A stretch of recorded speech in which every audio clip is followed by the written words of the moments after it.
নবম শ্রেণীর শিক্ষার্থীরা, তোমাদের জন্য সুখবর। আলফাতা পরীক্ষার প্রশ্ন দেখো।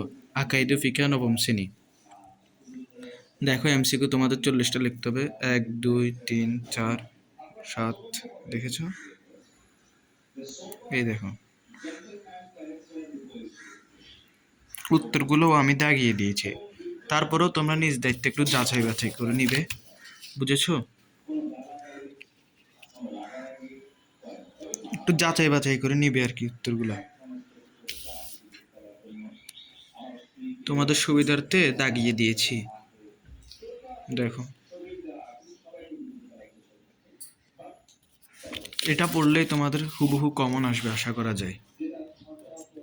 আলফাতা যারা লেকচার তাদেরও 50-60 নম্বরের মধ্যে কমন আসতে পারে, তাই তোমরা এটাকে অ্যাভয়েড করবে না, ঠিক আছে? আকাইদ ফিকা তোমাদের দাগিয়ে দেওয়া হয়েছে, দেখিয়ে দিয়েছি। এরপরে কোন সাবজেক্ট লাগবে তোমরা অবশ্যই কমেন্ট করে জানাবে।